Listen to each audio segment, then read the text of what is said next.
Hello everyone, welcome back to Real Reds Talk, the authentic football fan channel dedicated to Manchester United. We have the Muppetier 1 on the show today, Mr. James Rhodes. How are we doing, sir? I know you've had a bit of a busy summer yourself, lots of stuff coming out recently. How are you, first and foremost? Good, I'm doing well. Yeah, obviously very an eventful summer for a lot of reasons, isn't it? Mm. And never a dull day with United, as we know. That's it.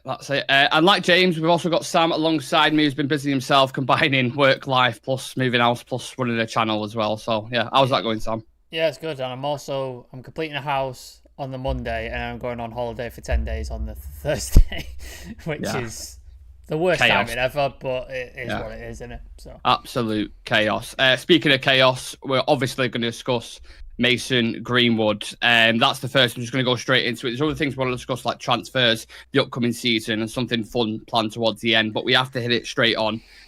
James, Manchester United, as you will know, obviously, recently come out with a statement regarding Mason Greenwood's future. Apparently, Eric Ten Hag and John Murta are in favour of reintegrating him back into the squad. Obviously, this has had a lot of backlash on social media, and I think our opinions from what I've seen are pretty aligned with this. But what are your thoughts on the whole situation? So, yeah, I mean, obviously, this has been a long running road now at this point in time, and there's a couple of different factors in this. Number one is that I think most everybody has expected. I've known for a long time now that from the football side of things, that wasn't going to be the issue, right? I think all the way back to April or May, I had mentioned and been hearing that if Greenwood returns or he doesn't, it's not going to be the football side that prevents that. You know, they're going to ask him, because here's the thing about it, right? If you just think about this logically, if the first thing they do is they're going to ask the football guys, they're going to ask Eric Ten Hag and John Murtaugh, because why go through the mess of investigating it to see if he can return if the football team doesn't want him back, you know? And so that's sort of been a foregone conclusion, frankly.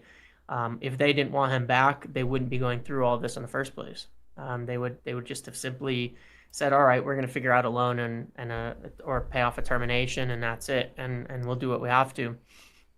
The only reason to go through the entire process is because the football team would take him back, they would want him back, and and so they've got to go through the process to do that. And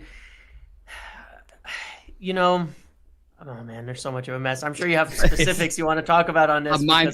Just flow with it, whatever. Here's the thing about it. I've got a couple of views on this. Number one is the fact that I think more than anything else, the way that it's been dealt with by the club is just, there's a lot of things they've done right, and this is not one of them. It is not one of the things that they've done right. There's a lot of, and it's hard to say that because there's people at the club who have been doing good work, and it's like you take the person who puts this statement out today that people are really not going to like. Yeah. That's not the person making the call to put that statement out, for example, and people have to think about that with business and with organizations of this size. He's not the one making that call. He's the one who's going to put it out there. And that happens with so many things. Where does it come from? But starting at the top, I was discussing this on my video this morning, but one of the shames of this whole thing is you take Joel Glazer, for example, who puts himself into every tiny little decision that gets made. And it's very funny because The Athletic just released this big article from Laurie interviewing people at United about the things they're working on, the changes that they're making, all of that Joel Glazer's still signing off on every single one, except one thing, which is Mason Greenwood. That's the one thing he doesn't want to be involved in because he doesn't want to, he's putting that responsibility on somebody else, and that's crazy to me. This is the one area you should be involved in. This is a huge, major legal matter that is like a representation of the entire organization itself. It's not a transfer where you don't have any expertise. It's none of that. This pertains to the entire business. And for one, so I think it's a shame that it's been pushed off on somebody else, and so it becomes the responsibility of Richard Arnold. And fair enough, he's the CEO. He should be one very much making a call.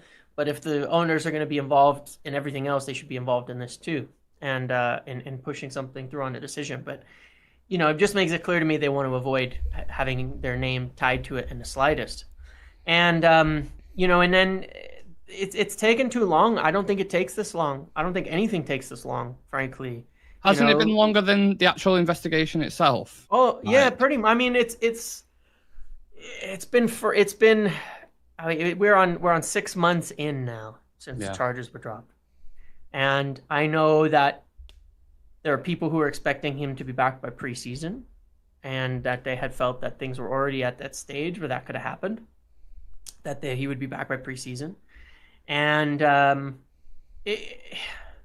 it's tough because there's obviously a couple aspects of even discussing this. It's like there's the decision itself to be made, and there's how the club are even dealing with it, whatever decision they are going to make or have made, essentially. It's hard to even like focus on one thing, because every time their mouth opens up, it gets worse. You take, for example, last week, there was articles that came out that said that it was going to be left, essentially, that they wanted to talk to the women's team before making a decision, and that was the reason for the delay. And I've been told very reliably that was incorrect, that it's not like there's no truth or there wasn't some reason for that conversation to have occurred, but maybe it was more like we're talking and informing people, not we're talking to them to make a decision, and that being quite a big difference. But every time something comes out, the situation gets worse for the club. No matter what decision they make, they're going to get a lot of hate from some places or another, whatever side of this you're on from a moral standpoint. No matter what decision they make, it's going to be uproar, and it feels as though they're it feels as women were getting was fucking disgusting. Yeah, like exactly. They had anything to do with making the decision is insane. And that's why I put the video out on Saturday morning on Twitter and all of that, because I was just like, this is insane. Like this is wrong, for one, and the effect of it is these women getting abused for absolutely no reason. And the longer they drag this out, the more that's going to keep happening. That's the issue. Every time it comes out and takes longer and longer, it's almost funny, because the Athletic article today that obviously come out and say that the decision was made in early August, or at least it was already communicated in early August, even though it may have been made earlier, tells you they're not asking the women to make the decision. It actually denies the whole thing. United could have used that to improve upon the situation and say, obviously we're not, anyway, there's just a lot of ways this could have gone that would be a lot better for everybody if they're going to do what they're going to do, Yeah, they have to start calling us Minefield United the way we deal with stuff. It's an absolute joke. Sam, sorry. Yeah, just a couple of things. My personal opinion on it is disgusting that the fact it's gone on this long. It's just like people are essentially begging for him to come back because we want goals in the team and football. Blah, blah. And the fact that this thing's just so much bigger than football. The fact that you could bring back someone who's the charge has been dropped, and people saying, oh, but he was found not guilty. He wasn't found not guilty. The charges were dropped because the victim would not cooperate with the police. Very different circumstances. And also the rape conviction rate is so bad. Like the rate to get somebody convicted for a crime like this is ridiculous. So all of that in the garbage as it is. So it just makes me worry for the team, that not just the team, but the fans and women and kids who are coming to think that this kid is just basically getting rewarded and being allowed back into the team, no punishment and stuff. And people say, oh, he's not had to play football. He still got paid. They didn't take his pay away. He still got paid. Like, he's still getting paid an absolute shit ton of money. I just wanted to ask, does it come down to the fact that because he is was such a talent, and he's such an asset to the club, this is why he's the delay in making a decision, and that's why they've not made a decision yet? Because if he was a youth player, they'd never played for the first team and wasn't that great, he would have been let go longer time ago, right? He would have just been either loaned out or released or whatever, and they would have found a way out of it. But because he's this generational talent, as he's been labelled, that's why it's come down to, because he's an asset and he's going to make a lot of money if we sell him, or he's going to make a lot of money in shirt sales and stuff like that. Is that what it comes down to, essentially? Money? To go against the grain a little bit, I'm actually not sure about that. Because, and I'll just give you my reasoning for it. I understand that the logic of it kind of makes sense too. if it wasn't Mason Greenwood, I don't think people would be talking about it anyway. And it would be a lot easier for them to make a decision one way or another and kind of brush it aside. And I don't want to put anything on people who are currently around United on this unnecessarily, but there's people around United right now that had accusations in the past. Yep. That nobody remembers. And they were not cut from the team, and they were not all stars either. I mean, yes, the Ronaldo situation is obviously something that was very highly publicized. Yep. And I don't think there was a second thought about bringing him back. Ryan Giggs has anything but a clean history in his past of everything that's gone on, and he's still welcome around the club, and was well supported. And there's another player too, but I don't want to drag their name into it at the moment. But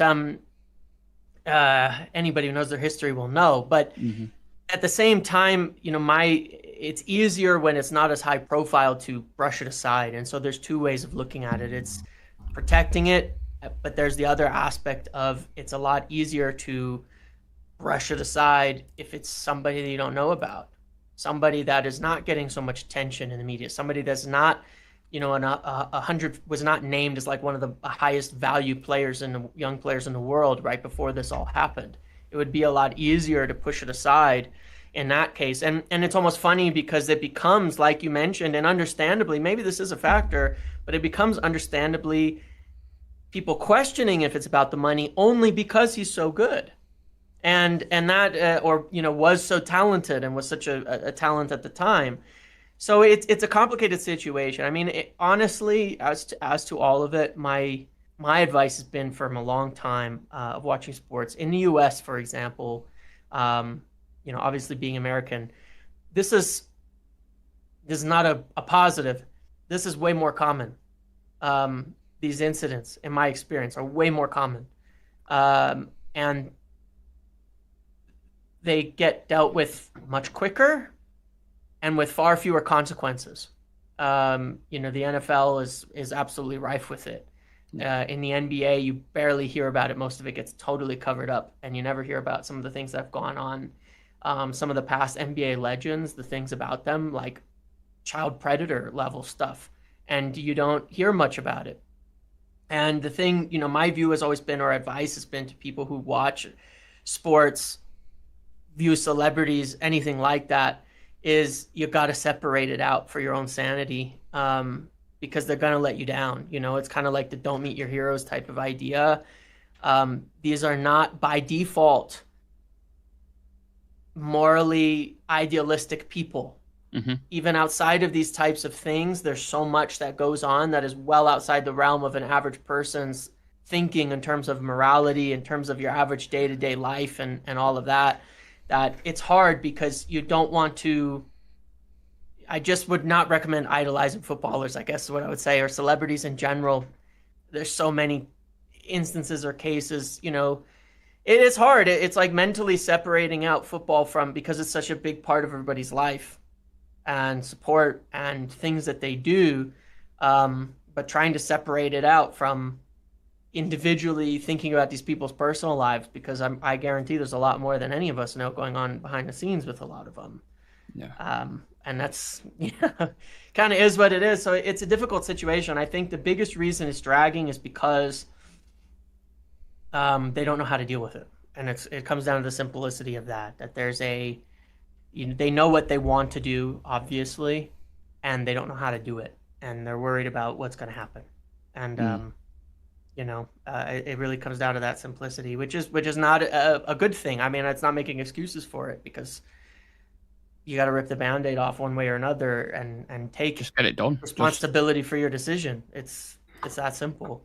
I think you drag it out, surely it's just worse. There's a lot of people getting involved in the chat. Thank you to everyone. Please do leave a like on the video for us if you can. And there might be people asking about the loan situation. Why couldn't we loan him out or whatever? From everything I've read and saw, he wants to stay because he's just had a baby. He wants to stay local. He doesn't want to go out to Europe. And he wants to get back into Manchester United as soon as possible. So that is the reason. Maybe there would have been interest. I think we heard about Turkey and Spain and a couple of. I think there's a lot of truth to that. Yeah. He wouldn't want to go, and that would be part of the issue. Yeah. Samuel Lucas has just put out a source close to United hierarchy said other factors came into play since the original deadline had been set for the Greenwood decision. A source familiar with the club's inner workings said there have been internal grumblings over United's decision. That's the last 2 minutes. 2 minutes ago that came out. So I think it's just one way or another, isn't it? Like, you need to make your decision, because just dragging it out is just making it worse. So either get rid of him or bring him back and then deal with it then. Like, there's no good in all of this, because it's an uproar, you know. You've seen what's trending on Twitter. I don't want to say it on thing, but it is. Obviously, if there's any more developments on this Greenwood situation, I don't know when they're thinking about announcing it. I heard September. I've heard numerous different dates. I've seen people say the international break after we play Arsenal, and then they're going to announce it. I've seen that chucked about. Whether I don't know if there's any truth or validity to that, but I've seen that. Also, I don't think he's going to be straight back into the team either. I think it'll be a long process equally. So we'll see what happens with that. We have got other things we want to discuss, so we appreciate people in the chat and stuff talking about that. But we're going to move on to something a bit more positive, depending on your outlook on it. We want to talk about transfers. Yeah, transfers, James. You've basically been spot on this summer with a lot of stuff, and you deserve credit for that. So thank you for that. Where are we currently at with the Maguire situation? Is it guaranteed now he stays at the club? And what was the issue specifically in terms of figures and stuff? Because there's been, again, a lot of stuff floating about regarding that and their different valuations, etc. Yeah, so I think at this point, once it makes its way to David Ornstein, the decision's been made, you know, pretty much final at that point in time of the deal not happening. Last week, United were pretty optimistic about getting it done, obviously agreeing a fee. In the discussions, they didn't think they'd be done by the weekend with the deadline and all that. There's a couple of factors here, which is one, they're not making anything on selling Maguire. They're not making anything. They're not going to make any profit. It's not going to help them financially since they have to replace him, of course. And a couple of things in that, obviously, one, he's due about £9 million is the difference. It's a contract. You know, Woodward and Matt Judge gave him a 6-year contract at £190,000 a week 4 years ago. He's due that. And obviously it's a complicated situation because if you look at it from his perspective, he was brought in, huge signing, to be the captain of the team, to be like the focus, and had 2 very good years under Ole Gunnar Solskjaer. 2 very good years as the leader of the team. 2 years very admired. I remember when he missed the Europa final, pretty much people figured that's why we lost. That's why we didn't win. If we'd had Maguire, we'd win that trophy. And I think that's probably true, considering how we conceded off of like a set piece and all that. There was a lot of people who were like, man, if it's too bad Maguire wasn't there. It was like a huge loss for that game. And then his position changed. And it's not his fault Ole Gunnar Solskjaer got sacked. There's a lot of factors that go into what went wrong. And so from his perspective, I was brought in this, I was given this role, I was made these promises. Why should I suddenly get forced out, you know, out of a contract and all that after I'm treated like dirt pretty much 24/7 publicly? I'm getting booed on tour and things like that. And not to be like overly sympathetic with a rich millionaire football, but when you look at it from someone's perspective, that's probably his perspective. I think he should have pushed for the move and foregone some money, but it's easy to say that from the outside. So that was one issue. £30 million, having to pay off $9 million to him. It doesn't give him much, and the replacements were not viewed as of requisite quality for the prices that were demanded of them. The next center back you're going to bring in is probably, of course, Rafael Varane's replacement in the long term.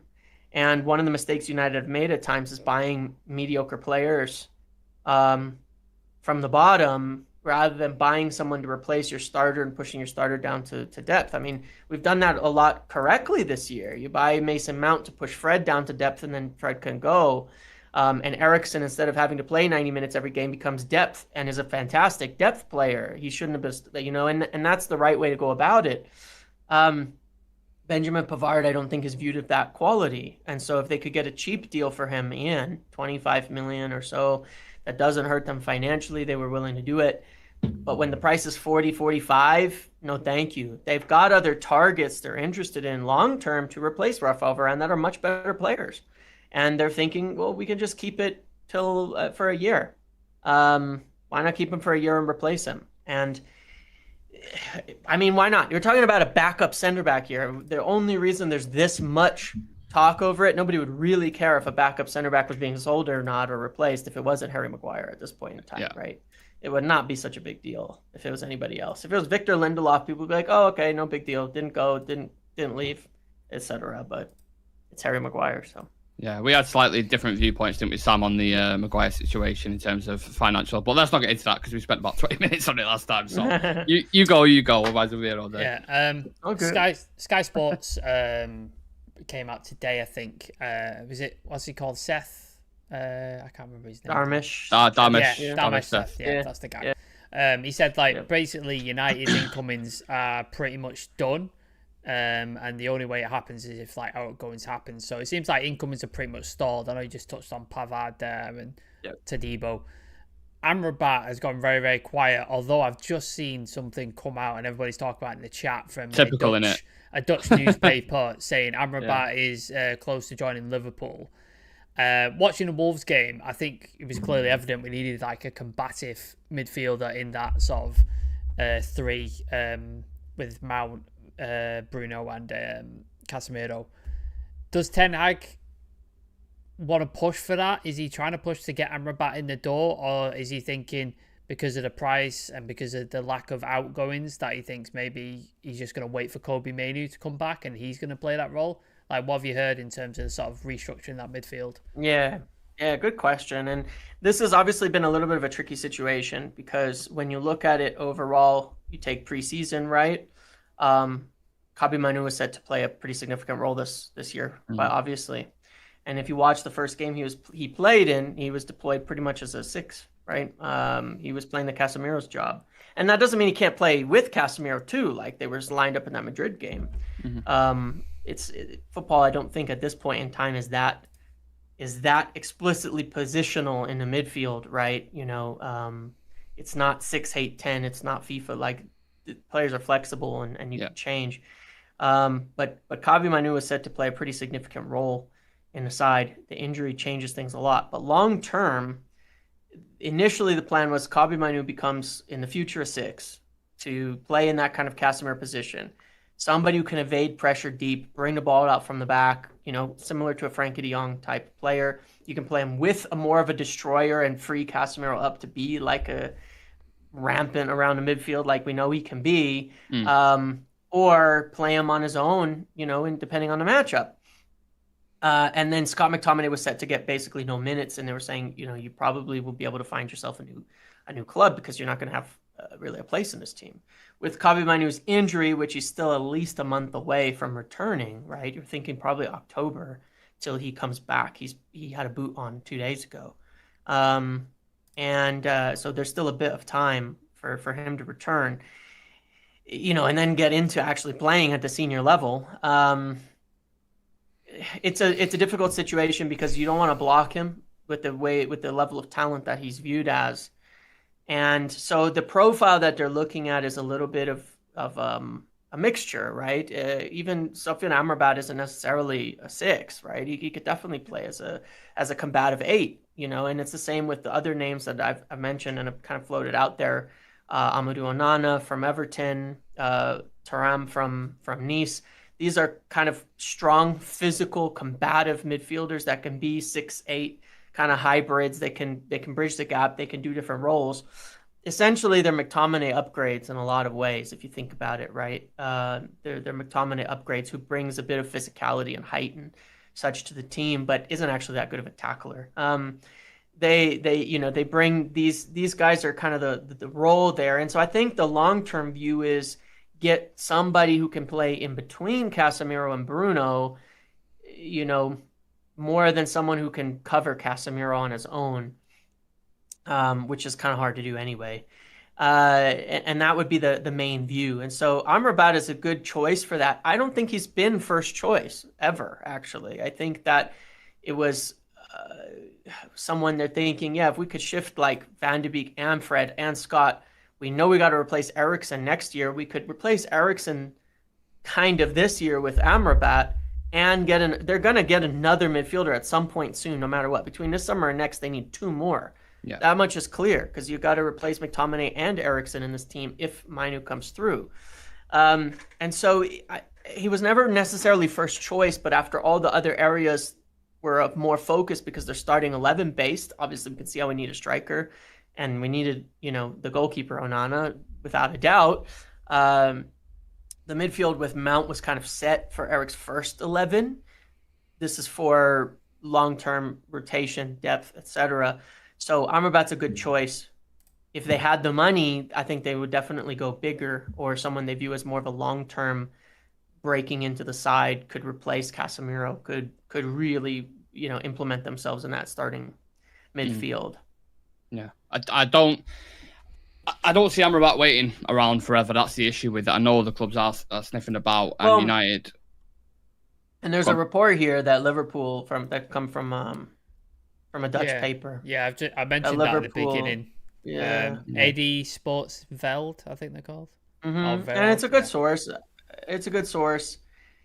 It's stalled. I mean, this has been the issue. You had people in mid-July saying it was almost done. Yeah, crazy.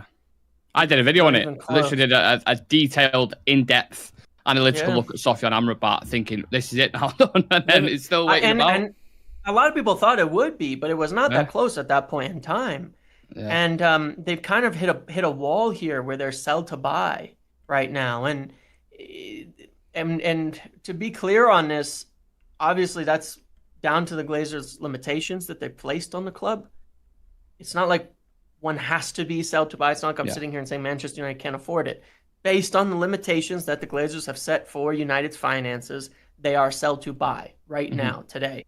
And a big reason for that as well is Dean Henderson. Dean Henderson was a deal they expected to get done all summer. And they expected to get, he's an academy product, obviously. There's no transfer fee. There's no amortization on him. There's nothing. It's a pure profit on the books sale. And of even 20-25 million is a huge amount of money in that regard for this summer. And so it's, that falling through in the last few weeks or looking like it's not going to happen is problematic, is very problematic. And they've essentially caught up what they intended to do with all these little sales of Elanga, of Alvaro Fernandez. And there's a couple other things that people don't know. And I actually meant to say this on my video and I forgot, so I'll just say it on here. Okay. Go for it. Fred had a +1 option triggered before this summer. There's a lot of more complications to those +1 deals than people think, because United have abused them in the past in the view of a lot of players and agents to simply extend them when they had no intentions of really playing them and just to keep them around and retain value. Jesse Lingard, for example. Yeah, in a lot of +1s that are agreed nowadays, there are clauses where if you trigger that +1 only to sell the player, they're going to get a bunch of that money. And so someone very, very close to Fred told me 2 weeks ago now on Friday that he had an agreement with Turkey and they were waiting for an offer. And that's what ended up happening, that they were going to come back in and buy him. Told me he's getting 50% of the fee. And this is a clause I've known about for some time, which is why when it was triggered, I didn't think they'd sell him. It's one of the reasons they didn't sell Pogba after they triggered that +1 in that summer, because they asked for such a high price because they're not getting most of that money. They're getting very little of it. And so it's like, is it enough to actually replace him? So the sale of Fred for 10 million euros is only a 5 million. It's not a lot of money. It's not a lot of money for the club. And I'm fairly confident in that information being totally correct. It's something I've been hearing for years, and it's why you don't see it actually that often. More often than not, they trigger the +1, they play out their contract, and they leave, like most of these players. Or they don't trigger it like David De Gea and just let him walk, because you can't really trigger it and sell. You don't gain much out of that. So it's they haven't really raised altogether that much. Elanga, Kovar, those have been good things for raising funds. If they move Fernandez out, that'll help. But Yeah, I mean the selling's been tough, and a lot of that goes down to these contracts the players are on, of course. That's mad. 5 million, that is absolutely crazy. For Fred as well, who's definitely a 25 million player in my personal Well, that's opinion. why they wanted that much, right? Yeah, If they could sell him for 20 million pounds, they're getting 10, 12 at exactly. least out of that, and then it's a good sale. Do the clubs? Sorry, Nick. Do the clubs who are buying Fred, for example, do they know about this? Do they know he's getting the 50%? Is that why they lowball sure United? they do. Because they know that they're going to get half? I'm sure they do. And it saves them a little bit of paying a bonus to the player and things like that too. So yeah. Whilst we're on the discussion about outgoings, you touched on Henderson there. You touched on Fred, of course. What about Eric Bailly? Because the situation with him, and there's 700 grand something he wants. We've got Donny van de Beek still waiting in the wings. Is McTominay still an option at all? It's very quiet. What situation with them three players in particular? Yeah, good question. Obviously, Eric Bailly was discussing a termination of his contract. Mm-hmm. He's not involved in the first team at all. Training, nothing. I don't know what's going to happen. I don't know why they... I get why they didn't want to pay him off. They're not really super happy with Eric Bailly for a lot of reasons, I think, professionally. And, but it was in discussions and it's not happening. So I don't know what they're going to do with him. I think the best bet is to loan him out somewhere for a year and hopefully he doesn't fucking kung fu kick anyone in the French league. Yeah. I mean, right. I mean, he had almost a very easy obligation and he could not manage to not get red carded right away. Does not surprise me as in the slightest with Eric Bailly, to be honest. Out of his mind, isn't he? He's absolutely out. And then you asked about McTominay. Yeah, I mean, one of the things I was saying is I think that this friendly with Everton behind closed doors featured a lot of players that they could have interest in, because Everton have been struggling to pick up players, and they have a good relationship. United and Everton have done a lot of business over the years. Back and forth, Rooney and things like that as well. And they've got a good relationship, obviously, an agreed upon discussed for the other club in the vicinity, and that works to everybody's favor. So I think that there's some potential there in trying to work out a deal for some players, some players they might like, and McTominay could be one of those. Certainly, I think he would actually fit Sean Dyche very well. Yeah, very, very well. He'd be a great player for him. Yeah, I agree with that. Your place in the Cosmo has just become a Real Red Ultra member. Thank you very much to you, sir. If you want to support the channel for exclusive content, badge next to your name, and a chance to feature on the show, please click that join button next to the notification bell.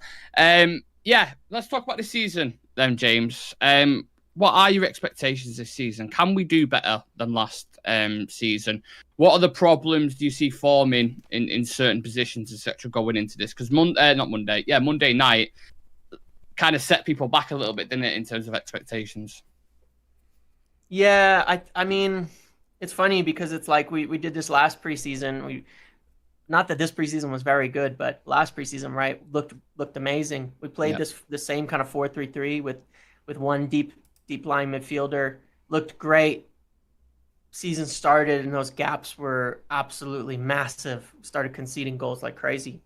And, one of the weaknesses that Erik ten Hag had, because he did have some weaknesses at Ajax, was conceding in transitions and defending transitions. Ajax played very open, very, very, very open football. And if you watch the Dutch league under Ten Hag, it was one of the slight concerns. There's no way you defend like that in the Premier League. Yeah. And you could see those gaps. And I think that's one of the reasons he went very conservative last year and kind of backed things off and a lot more pragmatic. I think that might be necessary. I also think it's a learning curve. When Klopp got Liverpool really going, they started scoring a lot of goals and they started shipping a lot of goals at the same time. And then they fixed the defense after that. We've had trouble scoring for years now, right? I mean, we've had trouble scoring. And so I think it's sort of priority one is fixing that, getting the patterns in, throwing players forward. But one of the things they've certainly got to learn for me is, when Pep plays in a super attacking lineup like that and throws those midfielders ahead into the box like he's done for years – you can lose the ball. You can't lose the ball and give up those transitions. And if you do, someone's got to make that tactical foul. Someone's got to, not slide and fall on the ground and let them run by them, but just take them out and stop the attack. And I think that's going to be a learning curve, is one, retaining possession and not taking risks when really observing how frail the defensive setup is at a certain point in time and not taking risks.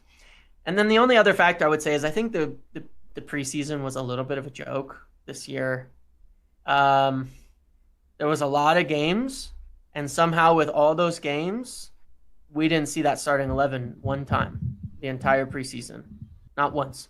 The closest, of course, was Lons with one change being Dalot for Wan-Bissaka. And the first half was terrible. It looked just like the Wolves game. It was the same thing. It looked absolutely terrible. And the second half was better, but Lens came out much more expansive and played us, and so we started scoring in transition. And that was one thing I'm not sure why, but they did not play the first 11 or even anything close to it for any length of time like we've seen in previous preseasons, where you put them together for 60 minutes, then 70, then 80, then 90, and build that match fitness. I mean, Jadon Sancho played by far the most minutes of any player at United over preseason. He didn't even start. And I think they looked absolutely out of it by 45 minutes. They were tired. They were exhausted. They were diving into challenges. They were slow to everything. And I think that is actually probably the biggest factor. If they were a step quicker to every challenge, that game would go quite a bit differently. And I think that they need that match fitness really badly now. It looked like they didn't have a pre-season, didn't it, against Wolves? I know, Sam, I know you wanted to touch on the Wolves game in particular, but it just looked like really unfit in comparison to them. Yeah, you sort of touched on Wolves there, but I just wanted to get into a couple of specifics. Some of the stuff I noticed during the game is the physicality was lacking, really severely from United. We were getting shoved off the ball, aerial duels, we just weren't jumping for them, and they were out muscling us.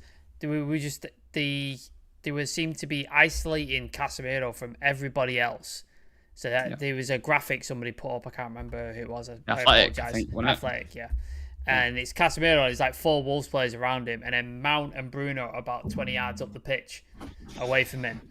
And you wonder, that's why Kuna is able to just swaft through this midfield into the box and able to get a shot off. It was ridiculous. I just wanted to hear from what you saw, what was specifics you saw, because obviously I saw the physicality in that midfield thing, but was there anything you saw where you're that's an issue, that's going to be a problem? Yeah, well, I saw that, and I agree with it. I have a slightly, maybe another view. I don't think it's alternate. I think it's sort of an addition. That was obviously Wolves' strategy, box off the midfield. They played 4 midfielders and defended in essentially a box in the midfield. They blocked off the angles to Mount and to Bruno and to Rashford from Casemiro the whole game. The wings, wide open all game. They were wide open the entire game for us. And the wing play was probably our worst in years. Was terrible. It was terrible. It was really, really, really bad. And the thing is if a team's going to give you an advantage, essentially what Wolves said was, we're not going to let Mount and Bruno beat us. We're not going to lose in the midfield. We're going to add an extra man, and we're not going to lose in the midfield. We're going to out-physical you, because they have very strong players. Nunes is a very strong player, very good on the ball, very hard to take off of it, and very effective. They have a lot of good players there. That's where their strength is. Yeah. And they essentially said, we're not going to lose in the middle. So, which is a good strategy. If you could control the middle, you have a better chance in games. So settled in, control that middle, make the wings beat them. And they obviously bet on the idea that Garnacho and Antony weren't going to win. And they didn't. And the only goal actually came from Wan-Bissaka, who was essentially unmarked the entire game. Yep. Someone finding him for once. Bruno finding him for that pass when he was running through the back line and being able to get a cross in. And having Varane as a completely extra man from center back come in and make an overload, right? That's what it took, was the center back coming up to make an overload to get on the end of that cross. And that for me was what it was all night, was that the wing play was there. If you take that game and it's Marcus Rashford on the left, that first half is totally different. The spaces that were available, nobody leaves Marcus Rashford with that much space. They would have either had to take a man out of the midfield and put him out there, or he would have been eating Semedo, alive the entire game, as he's done before. I think there was an issue as well with Luke Shaw seemed to be inverting to sort of help out at midfield. And like Luke Shaw, I think he's at his best when he's doing the overlap with, say, Rashford and getting bombing on and getting into that attack position. And then somebody put like a heat map or his touch map or something. And he barely went into their half, into their third. He was just in our central positions trying to help out at midfield. It's just like that left-hand side was just dead because Garnacho just couldn't get it together for some reason. I don't know what happened with it. He just couldn't sort of progress the ball. It was so weird. It was weird to watch. I look at that and I think the only way that would possibly work in that game is if you had Kante behind Mount and Bruno or something. I think that's the only way, and that's a stretch because there was big gaps. It was almost like a reverse of what it was under Ole, where you had Fred and Scott sat in front of the defence, but then there was a big gap between them and the front four. It was like the reverse of that. I remember seeing a picture, and it was like 6 people near the edge of the 18-yard box, and then the 3 defenders at the halfway line, just huge gaps. And you can't do that in Premier League football. If we would have played City on that opening day, or even a Liverpool or even a Chelsea, the way they're playing, we would have got slaughtered. So I'm hoping there's some tactical tweaks going into that Tottenham game. It'd be interesting to see who he kind of brings into it. We did have something planned, James. This is what we do this usually for viewers and stuff. We haven't done it with yourself before. I do a thing basically it's called Guess the Transfer. And obviously you've been covering transfers for a long time now. So I'm going to test you on certain ones, a couple of easy ones and a couple of hard ones. Just see how you get on. I don't know if you've got the screen up in front of you. I can just send them over to you. We can read it out. We can read it out for him. Yeah, absolutely. So, Sam, do you want to put the first one up on the screen? And, of course, viewers who are live right now, get your comments in and see how you guys are going to test you a lot as well on it. So, the first one, relatively medium. Let's see if you can just get that. Ajax to your Manchester United for 17.5 million. Is that Daily Blend? Straight off the bat. Yeah, I knew that. You didn't even give me a chance to guess. I know, straight off the bat. Straight off the bat. You know what? Whilst I was doing these, I was thinking, I don't know whether to do like really hard ones because obviously you've been covering it for a while, or just keep it. But we'll see. Next I might not remember before like 6-7 years ago because I didn't keep track of the details like I do these days. Yeah. Well, judging how you started, you might get through these very quickly. Sam, what's up next? Fulham to Manchester United, 8 million. Mm-hmm. Fulham. Anyone in the chat as well? I'm keeping an eye on that, so make sure you get them in. And by the way, these are euros, not pounds, because I did them all. Okay. So I was doing it off Transfer Market. Is it? This is old. This is an old. Is it Van der Sar? Not Van der Sar. Nope. I can give you a clue if any of you guys want a clue. Let me know. I'll throw it in there. Oh! I've got one. I know what it is. Go on, do you? Louis Saha? Nope. Oh, for fuck's sake! Not Saha. God damn it! I can give clues if you want the clues. I can throw them out there. No problem. Or I can just let the tension. I don't know. Chris Smalling? Yes, Chris Smalling. I was just going through Fulham to United in my head. Fucking Mike Smalling, depending if you leave Van Hal or not. Yeah, Mike Smalling. Yeah. Right, this one is the hard one. I'm going to put it out there. So if anyone gets this in the chat, I'll give you a shout out. Next up, we've got Sam. FC Nantes to United for 4.5 million. This is hard. I would have never got this. I'm happy to openly admit that I would have got this. Huh. Let's see if there's some proper geeks in the chat. Is Henry in the chat? Because he normally gets this shit. Yeah, Henry should get it if he's in there. This is a really tough one. Fair. FC Nantes to Manchester United for 4.5 million. It's not William Prunier, do you know? It's not William Prunier. How long ago is this? Like more than 10 years? Yeah. I mean, at times I was looking at there isn't any from the 90s, I don't think. But I was looking, I was like, no, I can't go that far back because people are not going to fucking go. Go on, Was it Obertan? Gabriel Obertan? No, it's not Obertan. No. Bellion, no. Not that. This is not a good player. No, it's not. He's a flop. It's not. I know who it is. I know who it is. I don't know if I want to give it or we can let the chat guess a bit more. Yeah, go for it. Can anyone get it? Come on, there must be someone out there. I got no idea. We've got almost 300 people in the chat. Apparently, Romano and Damarcio saying something about Amrabat as well, which that's not great. It's a name so nice they named him twice. It's in the. Yes, go for it. Go for it, James. Go for it. Jemba. Jemba. Legend. Fucking Absolute hell. legends. So that was players who United had bought. This is now players who United had sold, and we've got 3 here.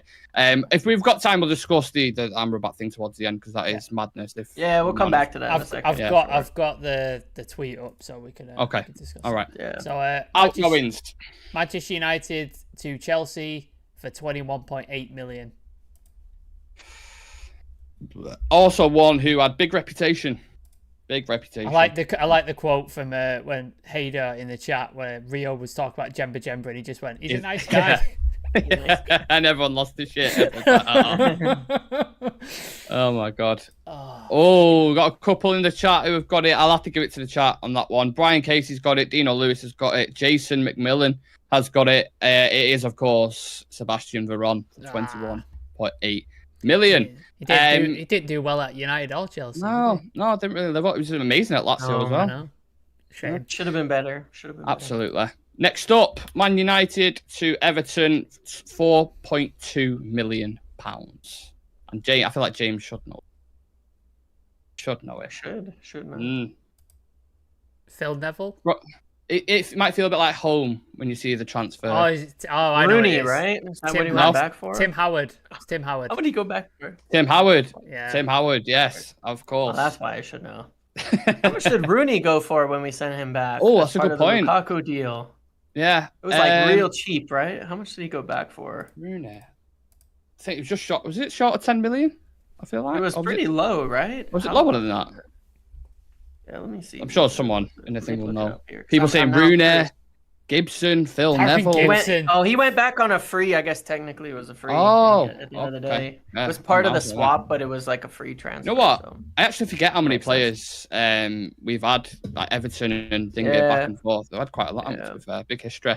And the last one, one of my favourite players, Man United to Fenerbahce for 6.5 million. And again, remember this is Euros, so yeah. Fenerbahce, who is it, guys? Let's see if anyone can get it. I loved him as a player. Short and sweet, but he was the beast. Okay. Anyone? Do you want me to guess or do you want me to give it the chat a bit? Let it settle. Let it settle a little bit. See how many people. Fred?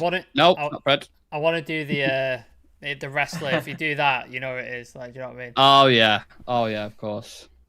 I know. Yeah, why did he never play on that? I know. Like, I that know. would have been so I good. said that at the time, and I was just like, why have we not done that? Yeah. Oh, well.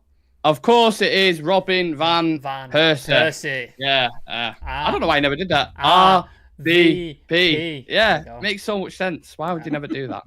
No idea. Anyway, and I wanted to do a quick fire transfer as well. So, in your opinion, James, best signing this summer? Do you think? I think it'll be in the long run. Rasmus Højlund. I think he's going to be very good. Oh, okay, very nice. Who will flop? Do you think? I don't think any of them. Transfers in the Premier League. Oh, yeah, everybody. Ooh. I have to look up the long page list of Chelsea transfers because it's guaranteed. You're going to be here about 30 hours going through that thing. Yeah. I saw a thing for you. They spent more than La Liga since 2022. More than La Liga. Oh, no, I'll tell you who's going to flop. It's going to be Edson Alvarez at West Ham because Edson Alvarez. He is not a good player, and they're going to find that out. He is not a good player. He's really, really, really poor on ball, and they're going to find that out pretty soon. Sam, do you want to chime in? For United, best signing, we're saying? No, best signing in the league, just Premier League. Who do you think? Best signing in the league. Onana for United. I think he's going to change everything about the way we play. Flop. Yeah. Havertz for me. Havertz is a good one. I think Declan Rice at Arsenal. Okay, now that is a big I don't like the money they've paid for him is 105 million. 105, yeah. I think. So the expectation is here. I don't think he's going to be like absolutely terrible, but I just don't think he's going to comparison. He's not going to reach that expectation. People are going to expect Kante levels of like midfielder, and he isn't going to do. He isn't that player. Like he isn't that. Interesting. Player, so. Interesting. If there's any Arsenal fans in the chat, I'm sure they'll be quick to reply to that. Your favourite signing at Manchester United ever? Who was you most excited about when they walked through the door? Or do you have just a favourite player? The most excited at the time was absolutely Pogba back. Pog back. Yeah, the whole promo with Stormzy and stuff as well. I was much more excited about him than any other player at the time. Look how that turned out. Crazy. Where is he now? Has he played a game? Even the first season was so Injured. good. He was injured the entire Juventus season, wasn't he? At the time, Falcao. And then it went to shit, didn't it? The one who actually worked out. I'm trying to think. I just loved that Van Persie for 1 year. The fact that we took him off Arsenal and then went and won the league. That was really fun. Unbelievable. And he was class that season. Absolutely class. Yeah. That was really fun. You know what? I was excited by Rio and Vidic when they came in. They proper excited me. Those are good ones. Vida in January as well, wasn't it? I think. And it's January. like a bit of a slow start, first 6 months, and then he was just like, absolutely. Falcao, I wish worked so much because watching that guy in Monaco was unbelievable. Yeah, he was in his prime. He was unbelievable. Just injuries, wasn't it? Which weren't great. And then the last quick fire transfer question: any players gone this summer you would have liked at United, James? An enormous number, honestly. Who's top of that? Do you think? Top of that list. For specific requirements, let's see. When you look at our team. Yeah, I would say one of the midfielders, McAllister or Caicedo, either one of them. I take in the middle. Somebody in the chat has said Caicedo will flop. I don't think he's gonna. I mean, I don't think he's a 115 million player yet. No, he's definitely not. He's a good player. He's a real good player. I'll tell you earlier. Let me go back to January window if I can. It's Enzo Fernandez, without a doubt. He's the best player who has moved in the last 3 years. He's the best player. He's Ragnick so good. Mentioned him. I'm pretty sure Enzo for 15. Him and Caicedo alongside each, and they got Lavia now as well. On top of that, Enzo Fernandez. That is a world class player. It is without a doubt a player that it will top level. That will be It'd be hard to beat that shout, Sam. Yeah. Bellingham. Bellingham as well. It wasn't that similar. It's a similar level. It wasn't that expensive. Like in the grand scheme, what was he? 85 million euros. I don't know because I've seen different price tags on Bellingham, so I'm not entirely sure. Can you imagine 85 million euros for arguably one of the best English midfielders in the world, and he's only 20, 19? Yeah. I mean, he's never going to turn down the number 5 shirt at Madrid, is there? No. Once Madrid came in, I was like, it's fucking done. It's over. It's not happening. But we could have originally got him had Ed Woodward not fucking give him a tour of Carrington. That's a few players. You look at that: Bellingham, Haaland, fucking Caicedo. We've just spoken about £5 million. That is mental now when you look back at that. Our 5-a-side or starting 11 could have been so much different if we had competence at times. Crazy.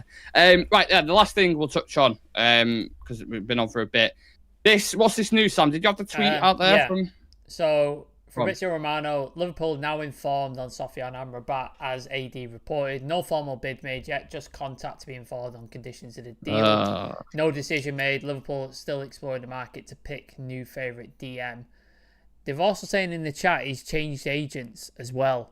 So I'm trying to find that tweet. I can't find that tweet. But we think had James on last time. Here. You mentioned that, didn't you, about Rasmus changing agents? I remember that. Yep. And Gianluca Di Marzio, if you want to find it, says that he's recently appointed new agents. So now, why is this relevant at the moment? Okay, Amrabat and his agent met with Klopp and Liverpool in January, and something happened that wasn't so good for them, and they walked away from it. Amrabat and his agent at the time, which might have just been his brother at the time. Now he's been waiting all summer for United to go in. Not getting a move, appointing new agents kind of tells me he's trying to now get this relationship repaired. And it's one of the reasons why I didn't think he would go to Liverpool is because they had this prior experience that was not good. And so it's sort of a joke, but yeah, I mean, appointing new agents is it's either a very good thing or a very bad thing. It's one or the other. Like alongside the news of talks with Liverpool, it tells me he's trying to repair that relationship or that discussion between them and Liverpool and get that move. That feels like that would be. I feel like that's the natural outcome here, because Liverpool were interested before. They've missed out on a lot of players, and now they could bring him in. Yeah, it worries me. It worries me because, like we've just been talking about, it's been sell to buy now.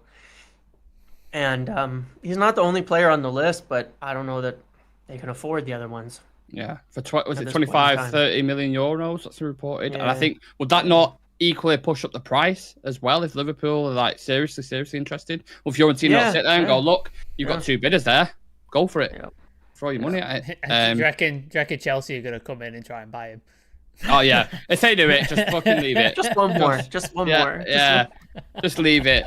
It wouldn't surprise me, would it, with Todd Bowley, to be honest with you. The guy's absolutely mental. It just reminds me of the Gakpo thing, because I really, really wanted Cody Gakpo. Huge fan of him. Darwin Núñez as well. They stole him as well. Because good price tag. But like Gakpo was like, 40 million? And then you look at this, you're like, I'd be gutted if we don't get Amrabat. I think he's a very good player, and I think we very useful for us. Not a shiny signing, but yeah, that'd be devastating. But let's see how that kind of updates. Yeah, we'll take it by then, and we'll go live. Yeah, United have to move quick if they want to get him now. Yeah, we don't move quick, James. You know this. No, we don't move quick. Doesn't happen. We really, really don't. That's concerning. When you say United have to move quick, you start to get really worried, right? Yeah. Yeah, absolutely. First of all, I just want to say thank you to everyone in the chat for getting involved. Appreciate every single one of you. And we know quite a few of you have come over from supporting James, and we appreciate that. James, you've been unbelievable this summer. Finger on the pulse. Like I said, most people would have come over here for you, but there's a lot of our community in the chat as well. Where can people find you? What's in store for the future? And do you have anything exciting coming up, etc.? Yeah, so obviously, Muppetiers on Twitter and all the other platforms through the link in there. The Discord's a good place to hang out and chat. Well, I don't know if it's a good place to hang out and chat, but it's a place with a lot of people. It's a place with a lot of people. It's sometimes good, sometimes maybe shit, right? Hey, like it. And so it's a place to hang out. And so obviously more of all this. I'll be doing some collaborations with some people coming up that I think are pretty exciting too. So definitely keep an eye on that and trying to cover some of the deeper topics as well on United, and with obviously things like there's a lot that goes on behind the scenes that it's hard to talk about at times, and that's obviously a subject that I've been trying to inform on more than just transfers this year, and some of that's real difficult, but I'm aiming to get even further into that, because I think it'll help people feel a little more connected to the club and what's actually happening on a day-to-day basis. I mean, Sam can vouch for this. There's people who in the community, friends, whatever, they said, "Fucking hell, that James is all right, isn't he?" Like, yeah, he's been pretty bang on like most of the summer. Honestly, people from Thingers message saying he's really, really good. Watch his stuff. Like he's bang on with a lot of stuff that he says. And I think people in a time with Manchester United where fucking so much stuff is going on, you need that clarity, don't you, in certain situations? Yeah. So, Sam, was it anything else you wanted to add on before we we've got my mate Dan. He's coming on the show on Friday for the Spurs preview. He's a long-suffering Spurs fan, so please come check that out. Poor lad. He's had to deal with a lot the last couple of years, and now Harry Kane's left, so he's not doing too great. So please do check us out on Friday. I'm sure we'll have some sort of new show tomorrow as well. And then you back for the watch along on Saturday, Nick? Of course, yeah. Been busy as always. Review on the Friday, and then we'll do something on Sunday as well, I'm sure. So check us out. Follow us on all socials: Instagram, TikTok. You're already subscribed to the YouTube if you're here. And then thank you for the chat as well, for not being absolute morons in the chat with stupid things. And I've not had to ban anybody, so which is good, because last time I had to ban about 4 people, so it's nice. It's nice to see. Always positive. Yeah, this has been Real Reds Talk. Big thank you from James from Muppetiers. Absolute legend. Showed nothing but love for this channel. And we'll look forward to your content that you're bringing out. And we'll see you guys in the next one. Plenty of stuff coming out about Manchester United. So make sure you turn on that notification bell so you don't miss a thing. See you later, guys.